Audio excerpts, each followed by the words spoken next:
ഇവിടുത്തെ വിഷുവിശേഷങ്ങളൊക്കെ ഒന്ന് കണ്ടാൽ ആദ്യം കണി ഒരുക്കലിന് തന്നെ തുടങ്ങാം. അതിരാവിലെ തന്നെ അമ്പലത്തിൽ പോയി. പിന്നെ ഇങ്ങനത്തെ ദിവസങ്ങളിൽ അമ്പലം ബാക്ക്ഗ്രൗണ്ടിൽ ഫോട്ടോ എടുക്കുന്നത് മാൻഡറ്ററി ആണല്ലോ. എങ്ങനെ എല്ലാ വർഷവും ഈ വിഷു ദിവസം ഞങ്ങൾ അപ്പച്ചയുടെ വീട്ടിൽ. അവിടുത്തെ മെയിൻ ഉത്സവം ഈ വിഷു ദിവസമാണ്. എത്ര നമുക്ക് പ്രായം കൂടിയാലും നമ്മുടെ വീട്ടുകാരുടെ നിന്ന് കൈനീട്ടം കിട്ടുന്നത് പ്രത്യേക സന്തോഷമുള്ള ഒരു കാര്യമല്ല. ഉച്ചയ്ക്കൊരു സദ്യയൊക്കെ കഴിച്ചു. വീടിന്റെ വാതിക്കലുള്ള റോഡിലൊക്കെ നല്ല തിരക്കാണ്. ഇപ്പൊ ഞങ്ങളുടെ ചിറ്റയെ കൊണ്ടുപോയനെ. ഉച്ചയൊക്കെ കഴിഞ്ഞിട്ടാണ് കേട്ടോ ഞങ്ങൾ അമ്പലത്തിന്റെ അവിടെയൊക്കെ പോകുന്നത്.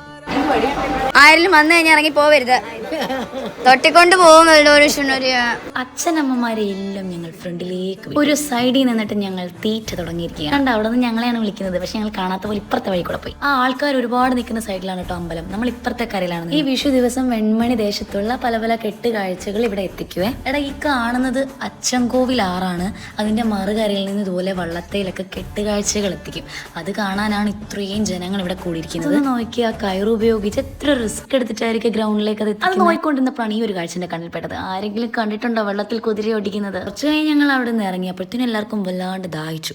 എന്നിട്ട് ഞങ്ങൾ ഒരു കുലുക്കി കുടിക്കാൻ വേണ്ടി കുലുക്കി കുടിച്ചുകൊണ്ടിരുന്നപ്പോൾ അടുത്ത ആഗ്രഹം ഐസ്ക്രീം കഴിക്കണം. മിക്കവാറും ഞങ്ങളുടെ എല്ലാവരെയും വിഷു കഴിഞ്ഞിട്ടും ഇവിടെ തന്നെ. എന്നിട്ട് ഞങ്ങൾ അമേരിക്കൻ ബാർ മേടിച്ചു കഴിച്ചു. നമ്മൾ അവിടെ നിന്ന് പിന്നെയും ഫുഡ് കഴിച്ചു. ഇനിയും വീട്ടിലേക്ക് പോവാണ്. അപ്പൊ അത്രയേ ഉള്ളൂ ഞങ്ങളുടെ വിഷു വിശേഷങ്ങൾ. അപ്പൊ എല്ലാവർക്കും ബൈ.